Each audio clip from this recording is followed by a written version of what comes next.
She laid an egg, not white, not warm, but golden. Not something to be hatched, but something to be taken. We've been told this story for centuries. A simple fable about greed, a foolish man, a magical goose, a warning, don't kill what gives you fortune. But what if I told you, this tale is older than the paper it was first written on, older than Aesop, older than Greek temples, older than coins and kings? What if it wasn't just a fable, but a distorted memory?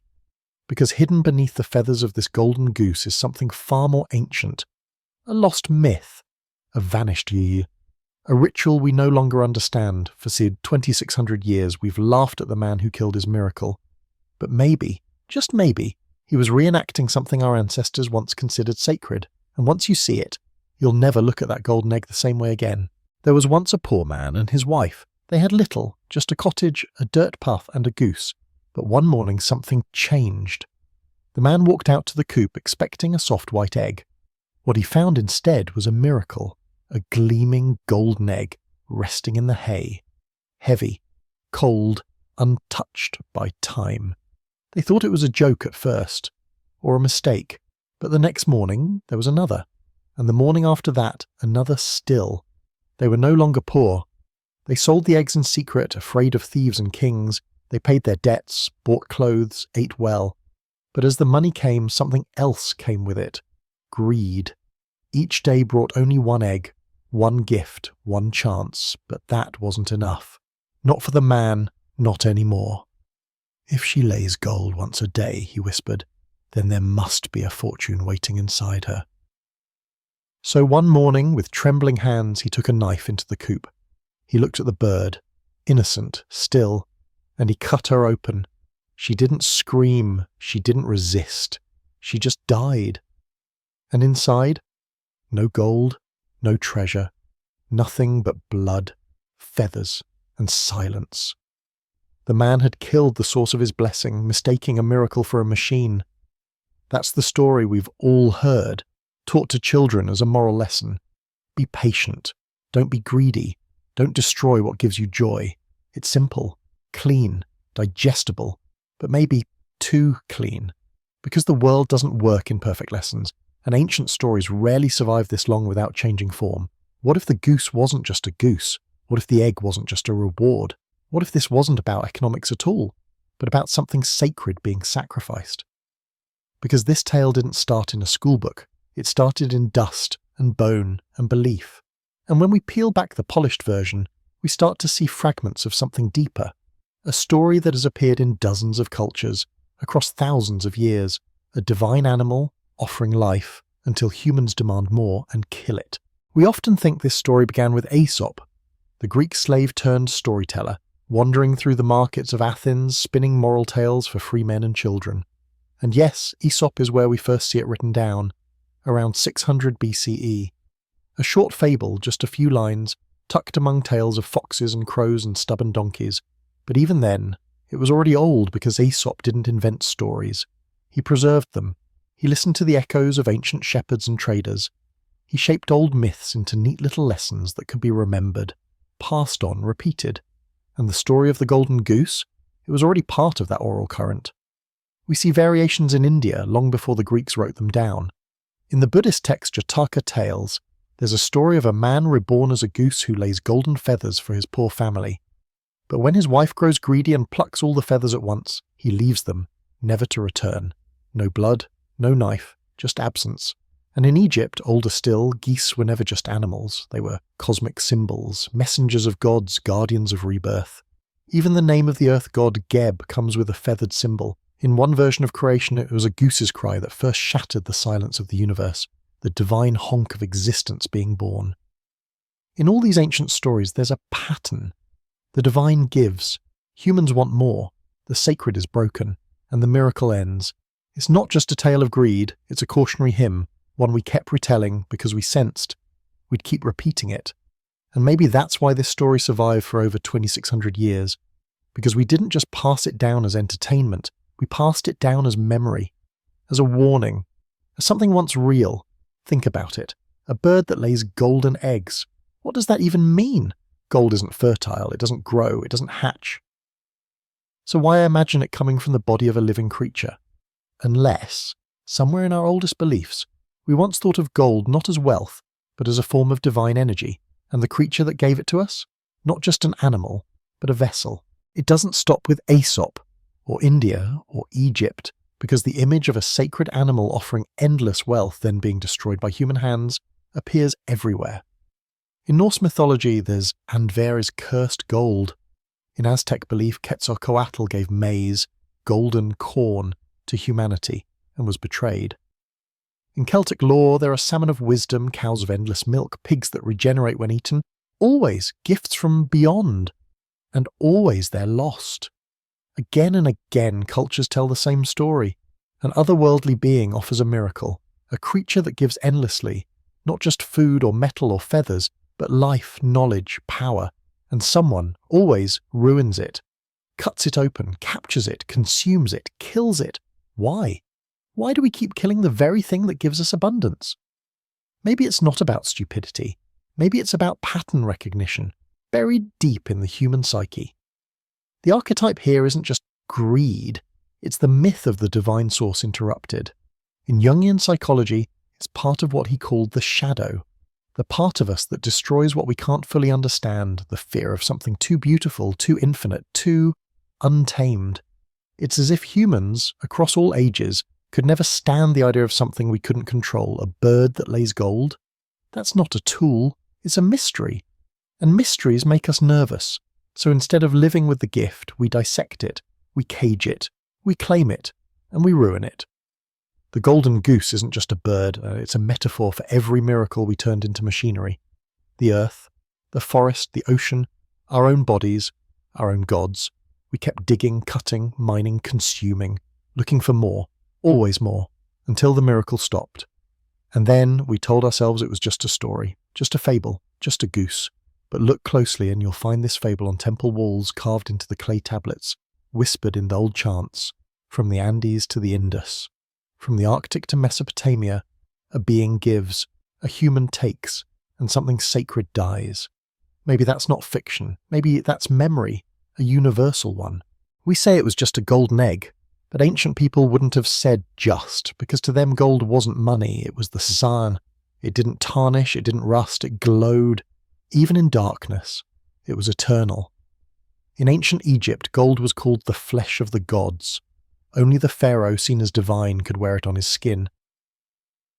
Were lined with it, not for wealth, but for the soul's journeys beyond death. In Inca belief, gold was the sweat of the sun, collected and shaped into offerings, not currency. In Vedic India, gold represented purity and truth, used in rituals to align the self with the cosmos. In each culture, gold wasn't bought or sold, it was revered. So when a creature lays an egg made of gold, what is it really producing? Not just wealth, not just wonder, but divinity, a vessel of light, a cosmic seed, a thing born not of biology, but of celestial power.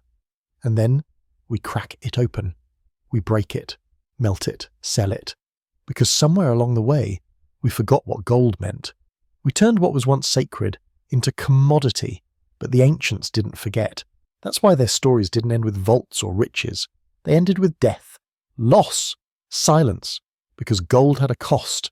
It had weight, not just physical, but spiritual. It marked the boundary between mortal and divine, and if you crossed it carelessly, you didn't get punished with poverty. You got punished with emptiness. Like the farmer who kills the goose, he doesn't lose money. He loses the mystery. The egg isn't just valuable, it's impossible. And the moment he tries to possess it entirely, it disappears. The divine, it seems, does not like to be owned. So maybe this isn't a story about being poor or rich. Maybe it's about what happens when we mistake the sacred for the profitable. What happens when we hold something glowing in our hands, and instead of falling to our knees, we pull out a knife. It's strange, isn't it? That of all creatures it was a goose, not a phoenix, not a dragon, not some other mythical beast from a distant sky, just a goose, ordinary, feathered, clumsy on land, but maybe not so ordinary after all. Because if you look through the myths of ancient civilizations, the goose keeps showing up, over and over again, perched at the edge of creation. In ancient Egypt, they called it the Great Cackler. They believed the world began when a cosmic goose laid a golden egg, and from that egg came the sun god himself. The universe born not from chaos, but from the breath of a bird. The goose was sacred to Geb, the earth god. Its honk, they believed, was the first sound ever heard. A call that shattered silence, a cry that split the dark. In India, the goose appears again, this time as the Hamza, a celestial bird, half swan, half goose, said to live between the worlds of gods and men. The Hamza could separate milk from water, symbolizing divine discernment. It was often associated with the soul itself, traveling through lifetimes, untouched by illusion. In Hindu and Buddhist tradition, the Hamza isn't just a creature, it's the breath of the universe, the sacred exhale of truth. In Celtic lore, geese were migratory messengers, birds that knew the path between the mortal world and the other world. They flew with the dead, guarded portals, carried souls home. In Norse myth, goose-like birds were companions of the goddess Freya, symbols of fertility, flight, and female power. To kill one was a sin, and in Slavic tradition, geese were linked to winter goddesses, flying between seasons like time travelers. The pattern is impossible to ignore. Again and again, across continents and centuries, the goose isn't just food, it's a spiritual bridge, a creature that lives in water, land, and sky, moving freely through realms we can't follow. So when a goose lays a golden egg, perhaps we should stop asking how, and start asking why. Why do we keep imagining this bird as the bearer of divine gifts? Why do we keep killing it? Maybe it's because the goose reminds us of something terrifying, that miracles are simple, plain, feathered, and right in front of us. And if that's true, then what we destroy might be more sacred than we're willing to admit. In the ancient world, nothing came for free, not water, not crops, not sunlight, and certainly not gold. Everything required balance, a give and take, a sacred exchange. They called it sacrifice, but it wasn't about cruelty. It was about offering something precious to receive something greater, or to keep the world from falling apart. In Mesopotamia, before planting season began, farmers would offer the first grain back to the gods, not out of waste, but out of respect. In ancient Greece, bulls were slaughtered before war, their blood staining the soil to call for divine favour. In Rome, a portion of every feast was burned to the heavens because the gods must eat too. And in Carthage, some archaeologists believe the firstborn child was offered in times of drought, in times of desperation, when life demanded life. To modern ears, this sounds monstrous, but to the ancients, it was equilibrium. You don't take endlessly from the divine, you make a pact, and you honour it. That's why so many old stories carry the same warning. The hero breaks the agreement. He takes more than what was given. He forgets the cost, and something beautiful dies. Prometheus gave fire and was chained to a rock. Icarus flew too high and fell. The farmer opens the goose and finds nothing. Because that's the law, written deep into myth and memory. When you take too much, the gift collapses. The golden goose wasn't just magical, it was conditional. A daily egg, a steady miracle, but never to be owned, never to be dissected. It was a test, a quiet test of restraint, of humility, of knowing when enough is enough. But we failed, in the fable, in the myths, and maybe in real life too. We killed the goose, we always do, not because we're evil, but because we forget that miracles aren't machines. They don't work faster when pushed, they don't grow stronger when cracked open, they die, and the silence that follows is not punishment. It's the sound of the broken pact, the echo of a deal undone. Carl Jung called it the shadow, the part of ourselves we pretend doesn't exist, the instincts we bury, the desires we suppress, the fear we never name, but the shadow doesn't vanish just because we ignore it. It waits, it watches, and sometimes it acts. In Jungian psychology, the shadow is not evil, it's unconscious. It's the part of us that lashes out when we feel small, when we're threatened, when we're handed something beautiful, and don't know what to do with it. Like a man holding a golden egg and feeling powerless beside it. So he breaks it. Because it's easier to destroy the mystery than to live beside it. Easier to cut the goose open than to sit with the wonder of her gift. This fable isn't just about greed, it's about fear. Fear of the unknown, fear of dependence, fear of something sacred that we can't explain, can't control, and didn't create. Jung believed that myths survive because they echo something inside us. They mirror the architecture of our own minds. The golden goose is that mirror. It gives, patiently, unconditionally, and that terrifies us. Because deep down we don't believe we deserve it. We believe we have to earn everything, fight for it, own it, dominate it. So when something divine offers itself freely, our shadow whispers, that can't be real. It must be tricking you. Take it before it disappears. And so we act, not with reverence, but with suspicion, not with gratitude, but with fear. And just like that, we turn miracle into massacre. It's no coincidence that in so many cultures the sacred is destroyed not by monsters, but by men, not by villains, but by people like us. We didn't need to slay dragons, we needed to face ourselves. And that is the real tragedy. Not that the golden goose died, but that we're still killing her, in stories, in systems, in the quiet parts of our own lives. Because we still haven't learned how to live beside mystery without needing to conquer it. Some stories fade, they get lost in translation, swallowed by time, buried beneath new gods and louder myths. But not this one. The tale of the golden goose hasn't vanished. It hasn't even changed much. It's been whispered to children for over 2,000 years, in every language, on every continent, with the same quiet lesson folded inside. Don't destroy what gives you life. Why does this story stay? Maybe because it's not just a tale. Maybe it's a wound, a collective memory passed from parent to child, generation to generation, not because it's entertaining, but because it's necessary, because we keep doing it. We keep killing the goose, not just in stories, but in forests, in oceans, in people, in ourselves. We take and take, thinking the gift will never run out, that the spring will always flow, that the eggs will always come, and when they don't, we look for someone else to blame. But this story doesn't offer blame. It offers reflection. It asks, what sacred thing are you killing today? What part of yourself are you cutting open, just to see if something valuable is hiding inside? We think of fairy tales as light, soft, harmless. But the old ones, the real ones, they were never safe. They were built from blood and warning. They were weapons against forgetfulness. This one is no different. It isn't about a man and a bird, it's about us. And the strange way we punish wonder when it comes too easily. Because there's something in us, deep, ancient, that doesn't trust the miraculous. So we test it. We dissect it. We betray it.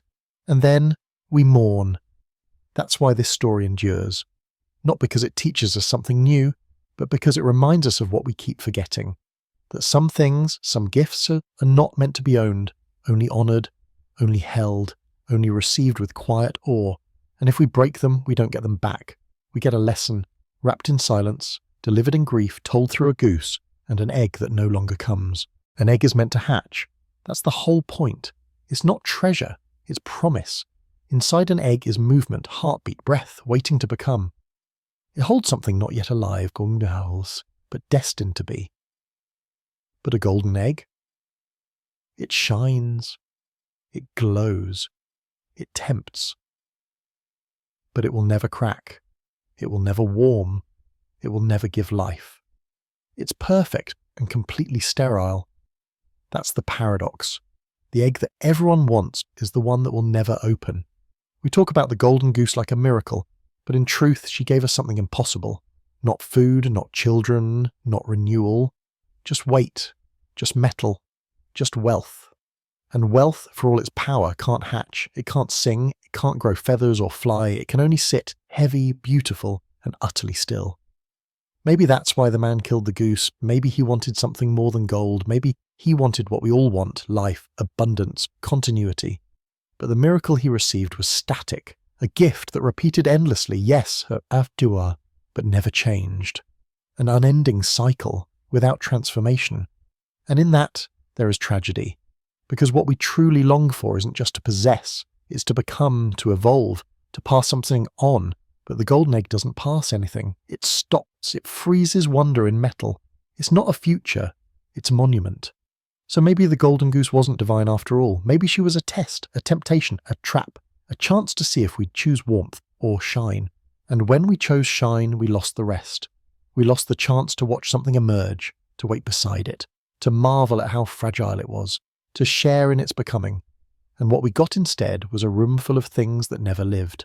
Gold is many things, beautiful, rare, eternal, but it is not alive, and it never will be. We tell this story like it's a joke. A foolish man kills the goose that lays golden eggs. End of tale. Moral delivered.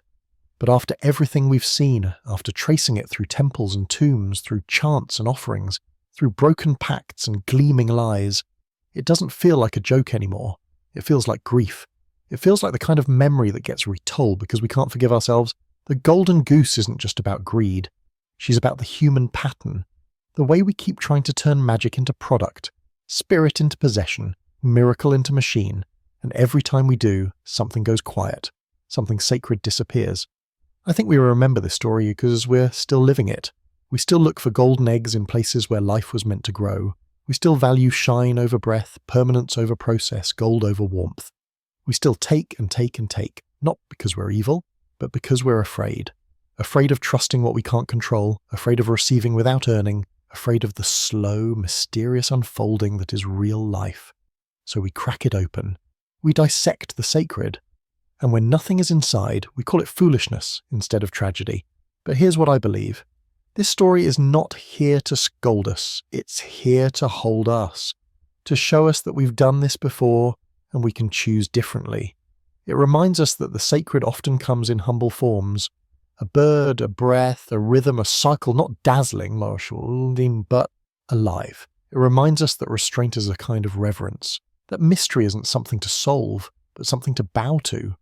And most of all, it reminds us that what we kill out of fear, we cannot get back with gold.